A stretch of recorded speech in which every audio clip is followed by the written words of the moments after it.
Hello, everyone. It's Friday, January 28th. Today's my wife Kathy's birthday, and we celebrated in the State of the State last night. I'll get to that in just a few minutes, but the sad part is we've lost another 69 people in the state of West Virginia. It's just tough stuff, and really, really tough on these families and all these people's loved ones. So please join me with prayers. Please absolutely don't let these people just become a number.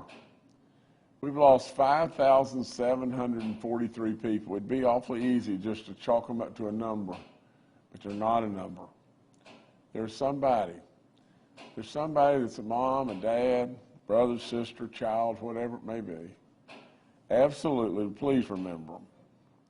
The 5,675th death is a 77-year-old male from Fayette County. The 5,676th death is a 53-year-old female from Jefferson County. The 5,677th death, a 79-year-old male from Clay County. The 5,678th death, a 61-year-old female from Mason County. The 5,679th death, an 88-year-old male from Barber County. The 5,680th death, a 65-year-old female from Wyoming County. The 5,681st death, a 64-year-old female from Raleigh County. The 5,682nd death is a 60-year-old female from Logan County. The 5,683rd death, a 36-year-old female from Raleigh County. The 5,684th death, an 85-year-old male from Marion County. The 5,685th death, an 88-year-old male from Preston County. The 5,686th death, a 71-year-old female from Berkeley County. The 5,687th death, an 88-year-old female from Ohio County. The 5,688th death, an 89-year-old male from Cabell County. The 5,689th death, a 92-year-old male from Logan County. The 5,690th death, a 58-year-old male from Braxton County. The 5,691st death, an 82-year-old male from Wood County. The 5,692nd death, an 87-year-old female from Taylor County. The 5,693rd death, an 85-year-old female from Mercer County. The 5,694th death, an 82-year-old female from Berkeley County. The 5,695th death, a 64-year-old male from Nicholas County. The 5,696th death, an 88-year-old male from Lincoln County. The 5,697th death, a 45-year-old female from Marion County. The 5,698th death, a 55-year-old female from Berkeley County. The 5,699th death, a 73-year-old male from Raleigh County. The 5,700th death in West Virginia is a 55-year-old male from Mercer County. The 5,701st death, a 67-year-old male from Taylor County. The 5,702nd death, an 83-year-old male from Hampshire County. The 5,703rd death, an 84-year-old male from Taylor County. The 5,704th death, a 66-year-old male from Berkeley County. The 5,705th death is a 66-year-old male from Ohio County. The 5,706th death, a 95-year-old male from Mercer County. The 5,707th death, a 64-year-old male from Berkeley County. The 5,708th death, a 65-year-old male from Monongahela County. The 5,709th death, an 86-year-old male from Jackson County. The 5,710th death, a 54-year-old female from Monroe County. The 5,711th death, a 56-year-old female from Cabell County. The 5,712th death, a 94-year-old female from Brooke County. The 5,713th death, a 61-year-old male from Wood County. The 5,714th death, a 97-year-old male from Berkeley County. The 5,715th death is a 59-year-old female from Jefferson County. The 5,716th death is an 82-year-old female from Lewis County. The 5,717th death is a 67-year-old male from Mercer County.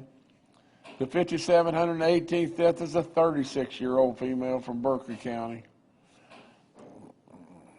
The 5,719th death is a 72-year-old female from Fayette County. The 5,720th death is an 82-year-old male from Harrison County. The 5,721st death is a 65-year-old male from Barber County. The 5,722nd death is an 88-year-old male from Marion County. The 5,723rd death is a 71-year-old male from Fayette County. The 5,724th death is a 55-year-old male from Wyoming County. The 5,725th death, a 67-year-old female from Logan County. The 5,726th death, a 75-year-old male from Marion County. The 5,727th death is a 71-year-old female from Mercer County. The 5,728th death is a 51-year-old male from Kanawha County. The 5,729th death is a 90-year-old male from Wyoming County. The 5,730th death in West Virginia is a 101-year-old female from Morgan County. God bless her. The 5,731st death is a 77-year-old male from Brooke County. The 5,732nd death is a 79-year-old male from Raleigh County.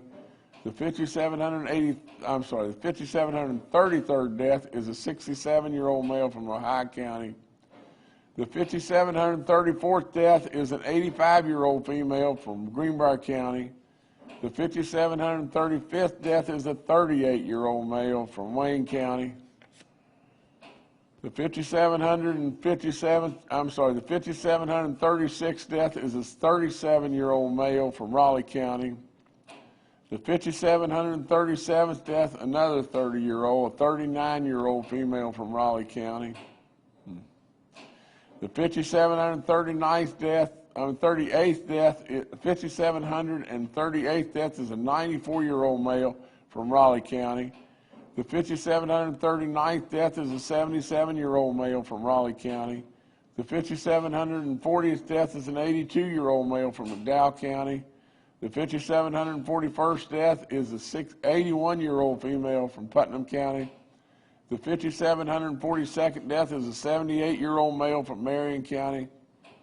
And the 5,743rd death, 5,743 people have died.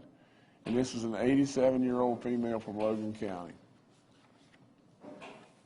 Overwhelmingly, the people that we are losing, the people that we've already lost, are unvaccinated. All I ask you to do is consider and stack the deck in your favor. Absolutely, you should do that. Our active cases are 17,098.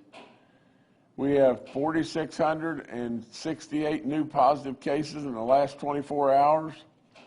Daily positivity rate, I can remember when it crossed 10 at 10 point something we thought was terrible. It's at 17.63. Cumulative is at 7.97. Recovered cases are 416,048. There's 1,063 people hospitalized right now in West Virginia. I think that's the highest number that we reported in this last go-round. Am I right about that, Jordan? Well, we'll find out in just a second. There's 225 people on ICU units, and I'm sorry, that there's 225 people in the ICU units, and there's 122 that are on ventilators. If you look at our map, you know, we're still coming down a little bit on our red counties. We were, for all practical purposes, mostly all red the other day. I told you that the FDA has discontinued 2 of the types of antibodies, you know, in regard to this this different variant, this Omicron variant that we have, and they've done that because they're absolutely positive that it will not work. And so, you know, they are recommending these two pills to take, 2 oral pills, and 1 type of antibody. So We'll keep working that. You know, my medical team, you can hear from them on that. The home test, go to our covidtest.gov and you can get information how you can get the 4 free home tests and the free N95 mask, you know how that's all going to come out and everything, and they're being made available at the pharmacies, and you should be able to get those this week or late this week, you know, like now or next week. We continue to thank our National Guard. I said it over and over last night. These people are true heroes beyond belief. Right now, my report says we've got 275 guardsmen or guards ladies that are working now in 34 different facilities in West Virginia, but it could very well be more than that. And you know, our other people will report in. And it just flashed up to me that absolutely this number of hospitalized, and I want to make sure and go back to that in just 1 second, but hospitalized folks in West Virginia are 1,063 right now. There's 225 in the ICU units, 122 that are on ventilators, but the number hospitalized of 1,063 is the all-time record in West Virginia. Well, if it's an all-time record in West Virginia, what are we doing? We're absolutely flooding our hospitals. We're overrunning our hospitals. If we don't watch out, we're going to have real problems there. I remind you about being 65. If you have any symptoms, go get tested. I remind you, if you're 65 and above and you're going, or 50 and above, and you're going into a setting indoors with a lot of folks you don't know, really consider, if you've got any compromising issues, to wear a mask. I have told you over and over about getting your booster shot. I do not understand it. I do not understand how in the world people could not get their booster shot. But we've got a lot of folks out there that haven't gotten it, and that's a big-time mistake. We continue to make little improvement, and Dr. Marsh told me a thing last night. Now, I guess there's a movie or something like that, that the tide washed in and all these starfish were on the beach.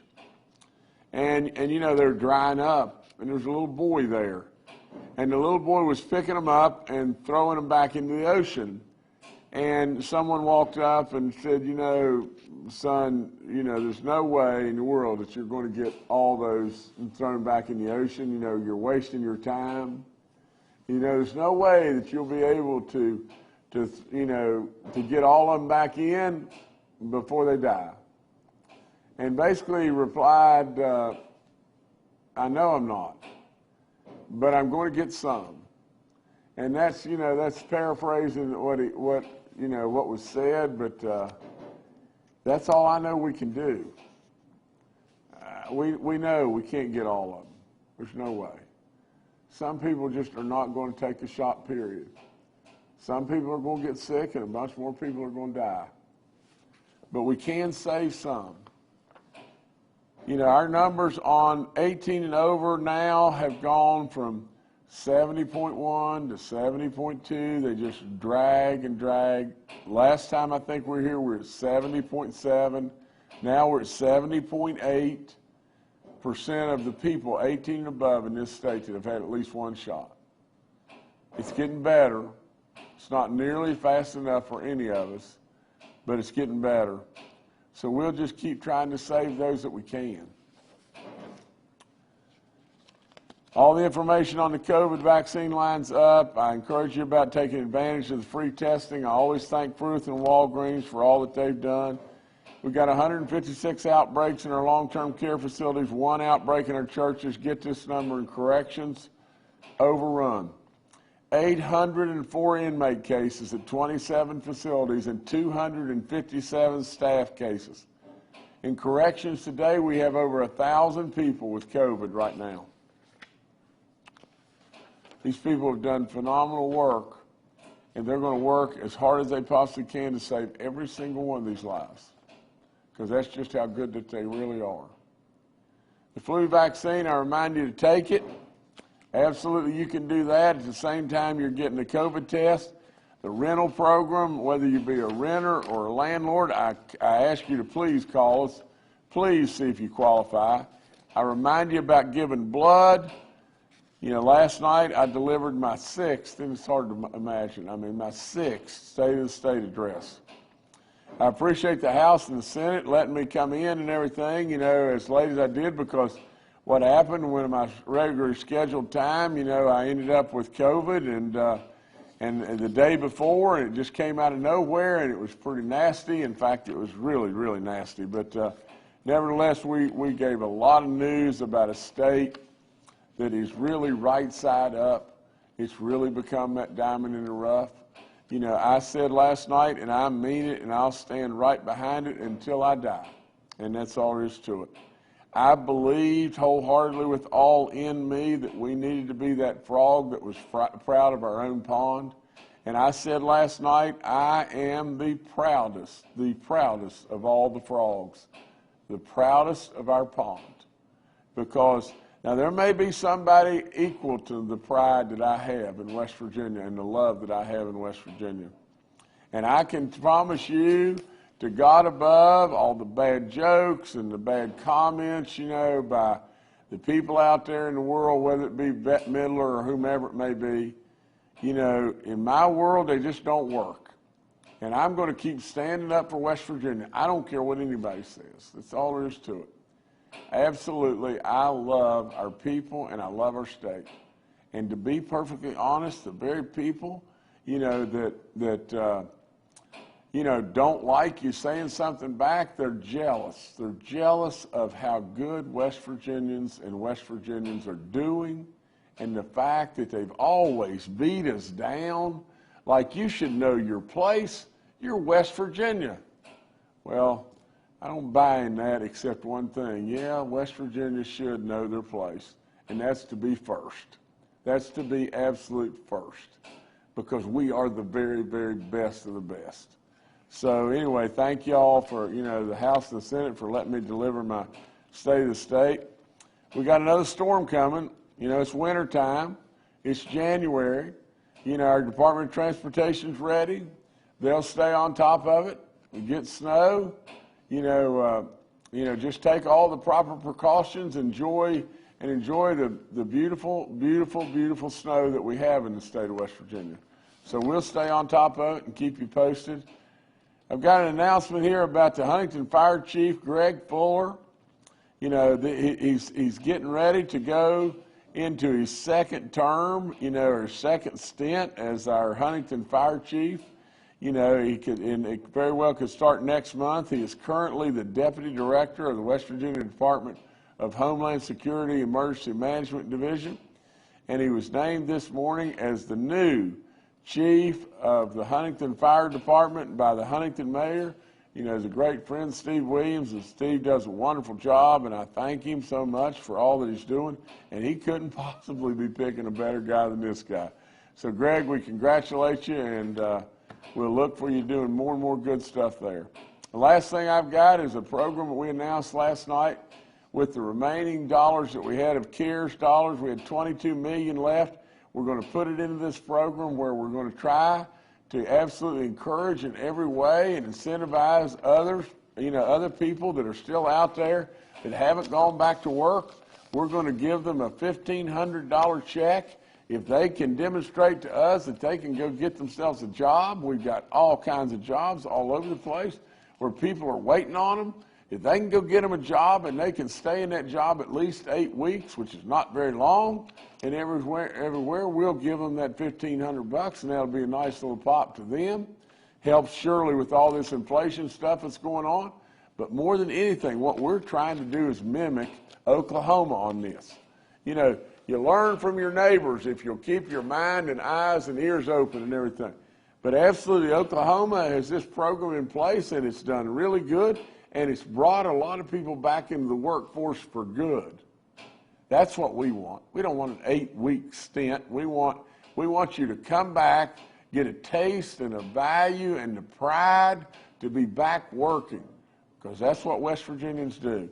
So we're going to try to incentivize you and try to get you across the finish line and then turn you loose and let you go. But anyway, we're going to call it our Job Jump Start program. We've got the lowest unemployment rate in the history of the state, and there's not all that many out there that, you know, that we haven't gotten back in the workforce, but there are there's still a good many that we can get there, so that's what we're going to try to do. That's all I got. All right, thank you, Governor. Let's now go to Dr. Clay Marsh, our coronavirus czar. Good afternoon. And reinforcing some of the very important points that the governor has made, we know that we have now seen the highest number of West Virginians in West Virginia hospitals with COVID-19 over the past 2 days that we've seen at any other time in the pandemic. And when we look at our cases, it looks like we may be starting to plateau and maybe even start to go over the sort of the coming downside, although that may be premature, and we'll see how things unfold coming up in the next several days. But we know that there's always a delay between the cases starting to come down and the number of hospitalizations and the severity of illness, and then finally the number of deaths. So it's still really important, as the governor has said many times and said again today, that we try to protect ourselves in the most beneficial way. And by doing that, we protect each other and we protect our hospital capacity, which is really vitally important. I want to spend my time today talking about the impact of booster shots and for vaccines for people who are both have normal immune systems and who have abnormal immune systems, people that their immune systems don't work very well. And when we look around the world and look at the US, we see that 99% of the people who are dying of COVID-19 in the US and in Switzerland, as two examples, are unvaccinated. And we see that in Switzerland, the people that are fully vaccinated and boosted, if you go through age 70, there's not been anybody that's died of COVID-19. So I think it's really important for us as we look at the benefit of full vaccination and boost that we keep that in mind, because that is the way that each one of you, each one of us can run to the fire and pull the rope in the same direction and try to reduce this surge on our hospitals. And very simply, people who are over 12 years old, who are 5 months from their second dose of Pfizer for the 12 to 18-year-olds, or Pfizer Moderna for people over 18 years old, are eligible to get boosted. And boosting, as we've talked about, makes the biggest difference in reducing the risk of death, reducing the risk of hospitalizations, and reducing the likelihood that we're going to overwhelm our hospitals right now. And so that's true for everybody. In people that are 12 to 18 years old, boosters are available, but just in the Pfizer vaccine. Over 18, Pfizer, Moderna. And a booster dose is a dose that is important after the first series of vaccines, so that you give the immune system an extra boost or an extra opportunity to become re-engaged with that critical part of the vaccine, which allows us to have the most active immunity if we get infected with COVID-19. So a boost is really, as it sounds, which is an augmentation of the immunity you got from your first 2 doses of the vaccine, so that your immune system is as active as could possibly be. So if you get infected with COVID-19, you can keep from getting sick, keep from going to the hospital, keep from dying. Now, in people whose immune system don't work well, whether that's because they're getting chemotherapy, whether it's because they have a genetic problem, whether it's because they're taking drugs for their rheumatoid arthritis or other inflammatory illnesses, then people who are immunocompromised, it's been clearly shown that they benefit from 3 doses of vaccine, which are the third dose separated by 28 days from the first 2 doses. So if you get Pfizer or Moderna and you're immunocompromised and fit into that category, then 28 days later, you're eligible and you should get another dose of vaccine. That's not a boost, that's a third dose, because we know that people whose immune systems are kind of sluggish, it takes them more stimulation to be able to mount that immune response. And just like the people who have normal immune systems, 5 months after that, then they are also eligible for a booster, which is that reactivation of the immune response. So this is really confusing, but everybody in West Virginia over 12 years old, and particularly let's deal with the 18-year-olds, everybody in West Virginia after 2 vaccines is eligible for a booster, and we know the booster makes a huge difference.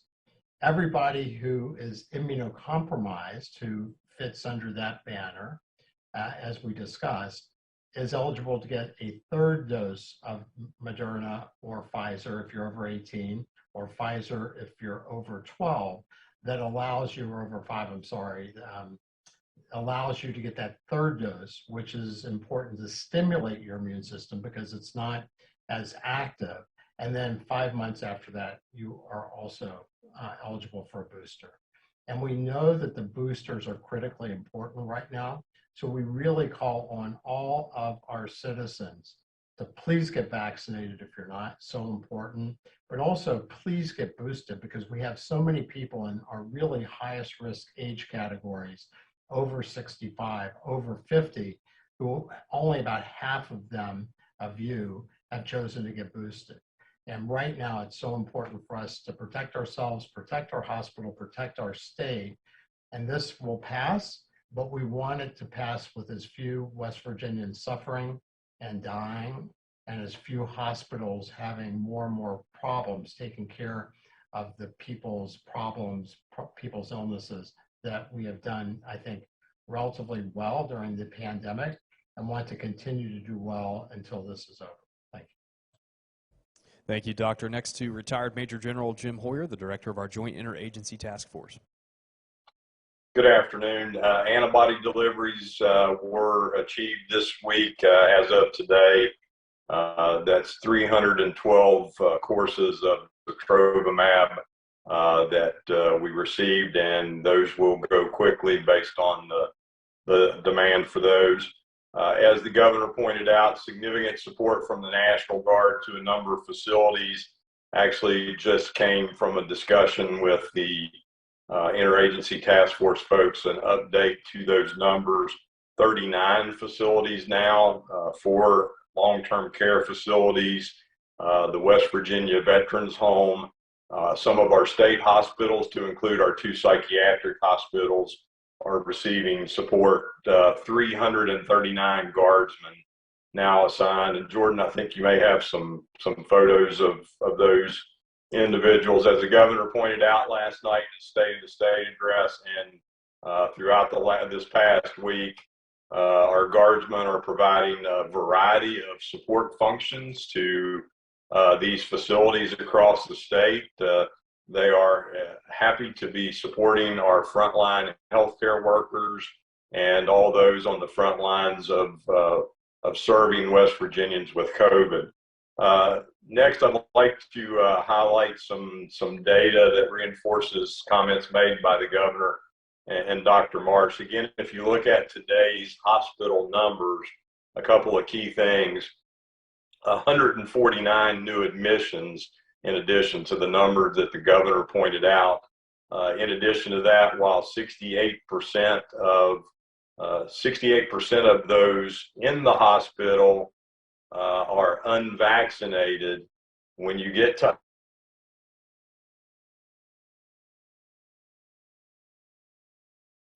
looks like General Hoyer may be having some connection issues, so we'll move on now to Secretary Bill Crouch with the DHHR. Good afternoon, everyone. I want to mention that we have a new tab on the dashboard this morning called Outbreaks. That tab includes information related to long-term care and to our correctional facilities. We've been posting this data regularly, but in different places on the dashboard until now, so they're now located under the same tab. The 2 data sets are different as far as collection dates. Jordan has that up for you to see. The long-term care facility information is updated weekly by the long-term care facilities, and that is updated on Friday. The correctional facility information is updated Monday through Friday daily. So we continue to try to put as much information as we can on the dashboard to keep folks informed of what's going on in the state and with this pandemic. Thank you, George. Thank you. And General Hoyer, I believe we got you back if you want to finish up. Yeah, so the good news is, Governor, my generator works. The power went out, my generator kicked in. So as I mentioned, 149 new admissions to the hospital as part of those numbers the governor pointed out. But the key thing that we really got to look at is 89% of the people on ventilators in our hospitals are unvaccinated. Once you get into the hospital, whether it was Delta or now Omicron, if you go to the ICU or you go on a ventilator because of pre-existing conditions, you are in serious, serious circumstances. So again, to reinforce the governor's point, Dr. Marsh's point, getting those vaccinations and getting those booster doses if you are over age 50, our data shows that you are much more protected and much less likely to suffer significant circumstances. Another number to point out, and the unfortunate number that the governor pointed out earlier, we are showing that we are on a path to, by the middle of February, to reach 6,400 fatalities related to COVID, 100 times what we originally anticipated with the number of 64. And I just did a little bit of math earlier. Go back and take Upper Big Branch and the unfortunate circumstance of the 29 miners that we lost in that. When we hit 6,400 West Virginians lost to COVID, that is the equivalent of over 200 incidents. Go out and get vaccinated and get your booster doses. Thank you. Thank you, sir. Dr. Inamjad is also joining us today and is available for questions. We'll now go to questions from members of the media. The first today from Mark Curtis with Nexstar Media. Good morning, everyone, or good afternoon. It was a long day yesterday. I haven't had a lot of sleep, as I'm sure you guys haven't either.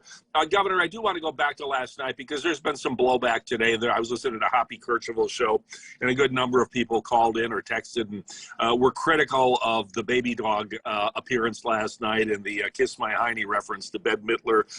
Talk about that and why you felt some people feel it was inappropriate and bad taste, especially since you're the chief executive of the state. But I'll let you defend what you did last night. Well, Mark, my feelings are really simple. You know, when it really boils right down to it, I don't like people making bad comments about West Virginia. You know, we got two choices in that. We can either just accept them, you know, or we can reject them. You know, I think, you know, the choice of being passive and just saying, well, I'm going to just always take the high road and not say anything whatsoever, I don't think that that's what we should do.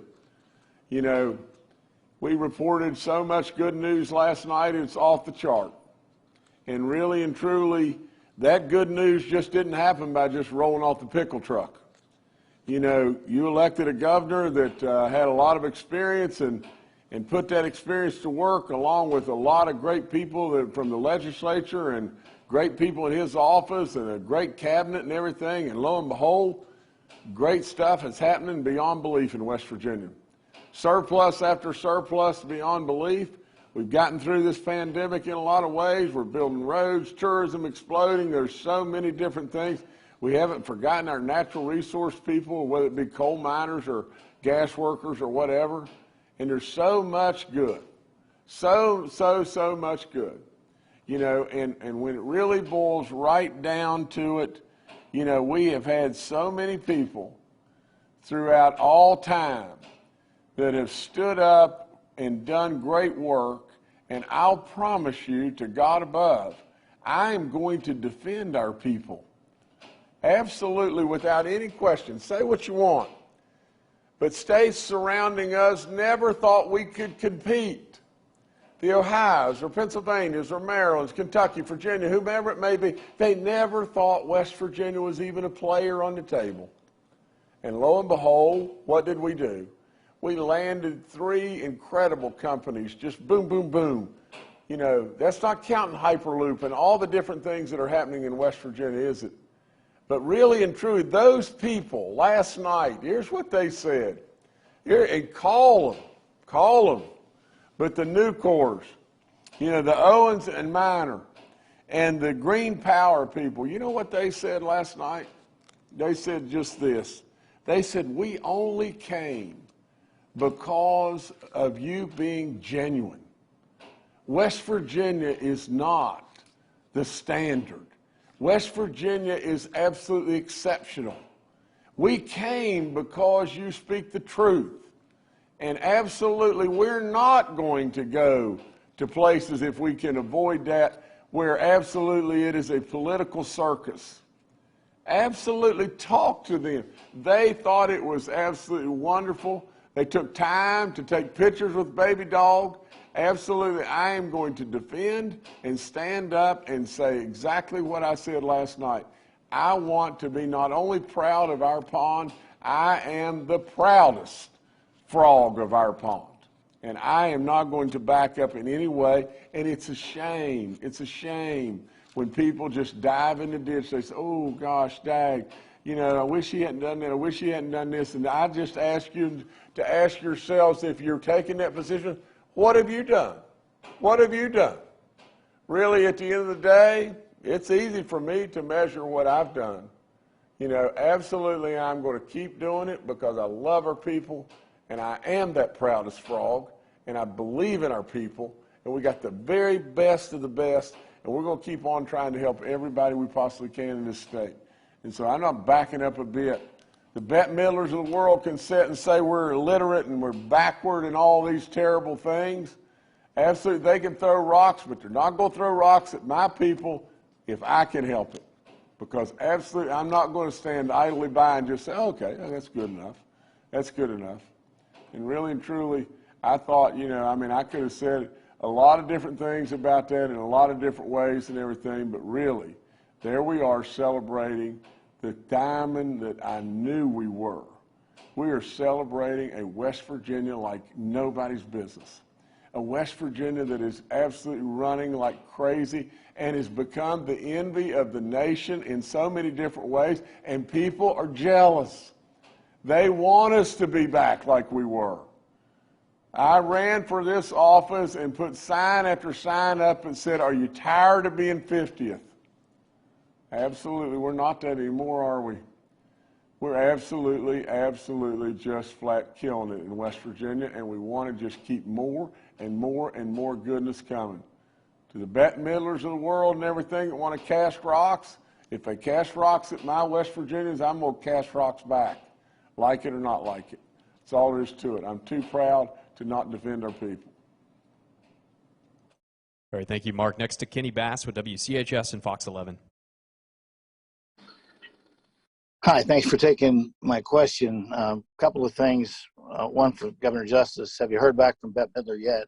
And if so, what does she have to say? But probably a little bit more seriously to Dr. Marsh. I'm a little bit out of my element here, Dr. Marsh, so forgive me if I don't characterize this exactly properly. But Dr. Amjad asked earlier this week in a tweet that remdesivir, I think it's called, should be able to be purchased at will at any facility to fight COVID. And she was been told by HHS that only hospitals can purchase it. And she contends hospitals are maybe too overwhelmed to administer it. And so it's a red tape problem for her. But then there are people who counter that with saying that there are studies that, particularly one, the New England Journal of Medicine in 2019, it was an Ebola study. And they contend that the only reason that the medication is being used because it has a $3,000 price tag and a 20% bonus paid to Medicare, and actually it's killing people. So can you talk about the efficiency of this medication, about the red tape that you need to cut through to get it, And how do you answer people who cite a 3-year-old study in the New England Journal of Medicine and make those types of claims about it? Thank you. Well, Kenny, before I defer to Clay, let me just say this. I haven't heard from Beth yet and everything, and I'd welcome her call at any point in time and welcome her to come to West Virginia and see just how great this beautiful state really is and how good the people really are. The other thing I'd say this, and really for those that look like they're having a bowel movement or something and can't understand what's going on, I'd say this: in life, smile a little bit, have a little bit of fun. I mean, for crying out loud, Baby Dog and what we're doing there is just a little bit of fun and everything. And we didn't like what was going on with Bette Midler, and we didn't like what's going on with a lot of people with these bad jokes and everything, and I don't like that. That's for dadgum sure, but you still we want to be respectful of all and have a little fun. For crying out loud, all this stuff is tough enough. We absolutely have success beyond absolute belief in West Virginia going on right now. And if we can't enjoy that a little bit, and we can't enjoy seeing a little Baby Dog and laugh a little bit, we're not much. And and now I'll defer to Dr. Marsh. If Dr. Marsh, you could answer, please.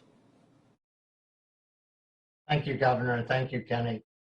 So Kenny, there was a recent study that was published, and I believe it was in the New England Journal, although maybe it have been in another very highly ranked medical journal, that demonstrated that remdesivir, when given over 3 days as an infusion, 200 milligrams day 1, then 100 milligrams on day 2 and day 3, in people who had COVID positivity and had high risk for hospitalization, that remdesivir reduced hospitalization by about 90%, which is the same benefit that the monoclonal antibody sotrovimab gives people who are in that same situation, which is the same benefit that the Paxlovid, the Pfizer pill, if taken within the first 5 days of symptoms, gives people as well. So remdesivir has been repositioned not only as a drug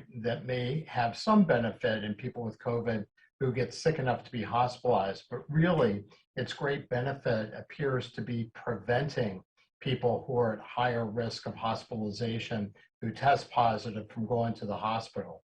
And we just had a call this morning with the West Virginia Hospital Association and all of the large hospital systems in West Virginia, and they are ordering remdesivir and they are administering remdesivir.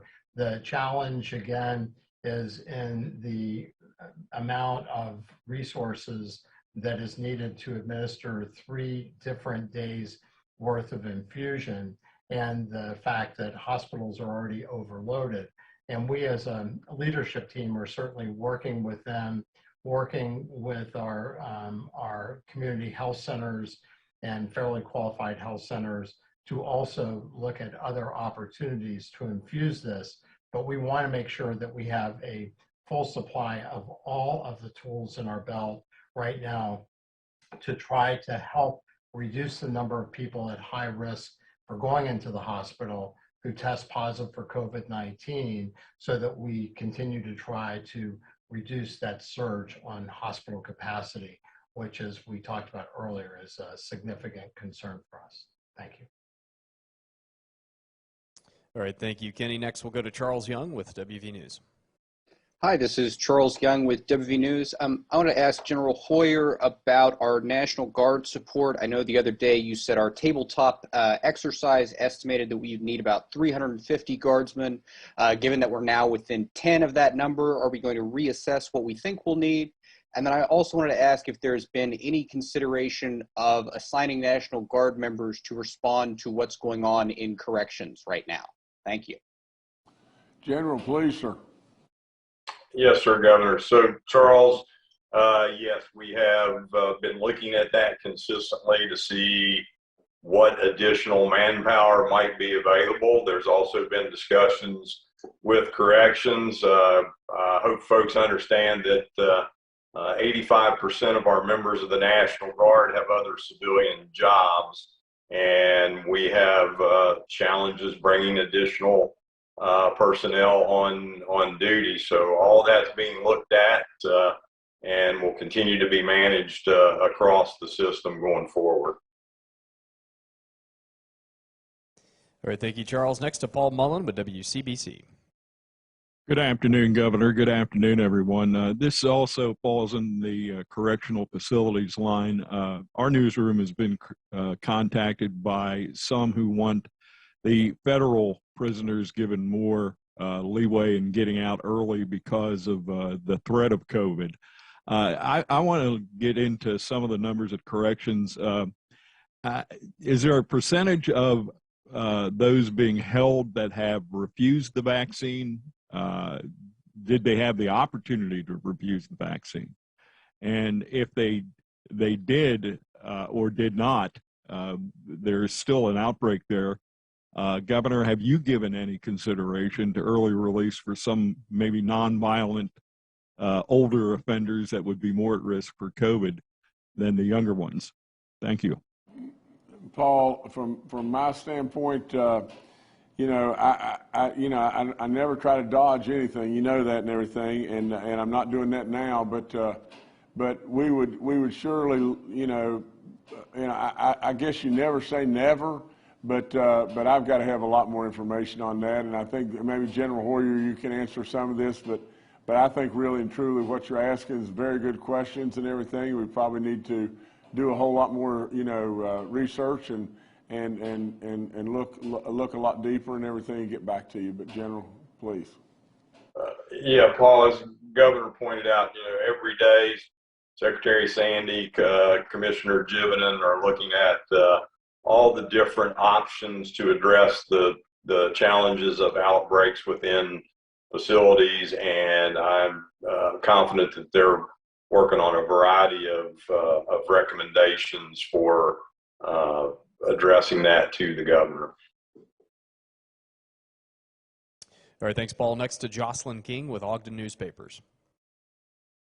Yes, I was just wondering, as a number of us are here, the antibodies that are being, the antibody treatments that are being distributed now, are they as effective against other types of the COVID virus as they are on the Omicron strain? Dr. Marsh, this is you, sir. Thank you, Governor, and thank you, Jocelyn.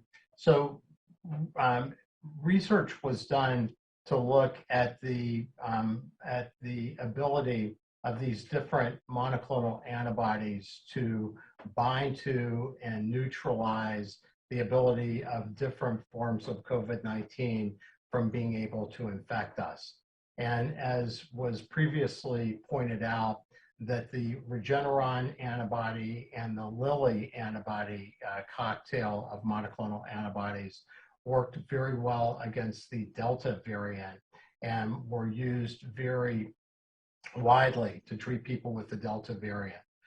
When we got to the Omicron variant, because of the very high number of mutations, particularly in the spike proteins, which, remember, the spike proteins are like the arms of the virus that bind to places, cells in our body, and that's how the virus gains entry to our body, how it infects us. And the Regeneron and the Lilly antibodies did not bind well to Omicron.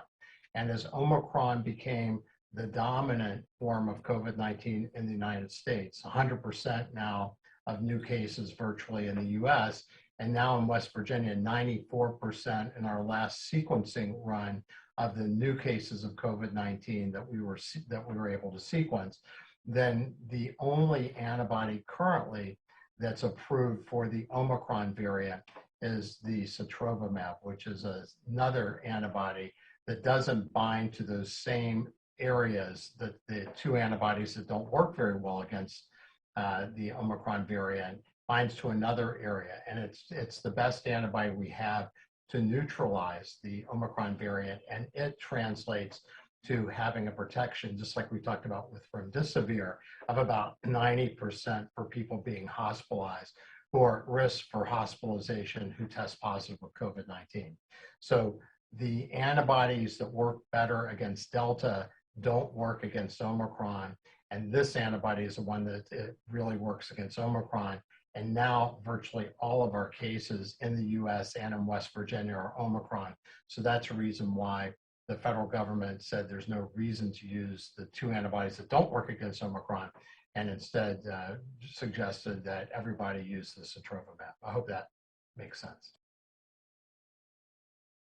All right, thanks, Jocelyn. Next to Marley Pinchok with WSAZ. Good morning, Governor. So this week, as you mentioned, West Virginia has reached its all-time high when it comes to hospitalizations. Do you have any plans in the works to combat this increase? I know the National Guard has been helping out, but anything, concrete at this time? Well, let me answer this. Guys, I could defer, to the general or two doctors, but again, let's be really, really fair. Who's got the playbook? There is no playbook. We're 2 years into this. We've had to pivot and go a lot of different directions all along. We come before you over and over and over. The plan would absolutely be so simple. If we had more and more and more folks vaccinated, we'd have less issues. We know that. We know that the more we'd have vaccinated, the less people would die. But people absolutely have their freedoms, and that has founded this very country. And we need to respect and absolutely stay right on top of that and honor their beliefs and wishes just as much as we expect them to honor ours. So we fight a problem, don't we? We fight a real problem that we have. And absolutely, without any question, we have told people over and over that if we don't watch out, our hospitals are going to get overrun. We haven't, just cried wolf. We've told them the truth. Over and over and over, we've told them the truth. Today, our hospitals are absolutely almost peaked out, but they're almost peaked out by a lot of different reasons. The biggest reason is staffing. Now, with that, we stepped up and we said, we're going to absolutely backfill those issues with our National Guard. Again, we had to pivot, didn't we? Just like the general just said a minute ago, 85% of these people have other jobs. But if we've got to call them back in order for absolutely to save and keep our hospitals functional, we'll do just that. At the end of the day, we continue to watch and manage these numbers every single minute. Absolutely, we have got to know that this thing could still get really bad, really, really bad. I tried to tell you the other day, after I talked to, on the briefing the other day, Dr. Marsh called me on the phone and said, I'm really worried. Now, I'm really, really worried because this thing could snap really bad.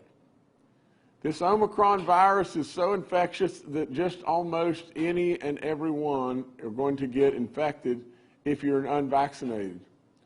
We are absolutely worried about that beyond belief. One of the lead officials in the Trump administration here months and months ago predicted exactly that. Exactly what I just said, that maybe, just maybe, the overwhelming majority of those that are unvaccinated are going to get this in one form or another. We'll end up with a run even bigger on the hospitals. And we'll have to pivot and we'll have to handle it. It won't be easy, but we'll handle it some way, somehow. And we'll get through this some way, somehow. To absolutely sit here and tell you, we've got a plan for rock solid certain it's going to work no matter what, anybody that would tell you that would not be telling you the truth. You've seen so many different gyrations that have come out of Washington. They've told you everything in the world, but we haven't done that. We've told you the truth. We have absolutely told you the truth, and absolutely by the blessings, and I mean this, by the blessings of God above, we've hit the right buttons at the right time. There's no guarantee. There's no guarantee. But we're going to keep at it. We're going to keep watching these numbers, and we're going to manage this thing, and we're going to get through this. All right, thank you, Marley. Governor, I'll turn it back to you. Well, I always make my notes, don't I? And I started off with Dr. Marsh talking about getting the booster shots. And Dr. Marsh, I hope you're still on, and I hope you'll jump in and if I misquote this. But I think Dr. Marsh said in the country of Switzerland today that for the most part everyone is vaccinated and everyone is boosted. And I think that he said in the last recent times there has been zero deaths from at a younger age all the way up to age 70 in the country of Switzerland. Is that correct, Dr. Marsh? It is, Governor, for people that are fully vaccinated and boosted. And that comes from Eric Topol, who's an expert in this and he's very good with data. So that's right. And just think about that. Let's just stay with that just 1 second. Here we've got our coronavirus czar. We've got the most educated doctor, professional on the planet. A superstar beyond belief, and God knows blessed are we to have that man. And he's telling us that in his research and everything, a country, Switzerland, has everybody vaccinated and everybody boosted and zero deaths of people up to the age of 70 years old for a significant period of time. We know what the answers are. And absolutely, we better be listening to that man and all of our experts, and hopefully me too. General Hoyer tells us that now we have 39 facilities and 339 guard members that are working, in all these different facilities. He also tells us of a number of 149 new admissions that just happened.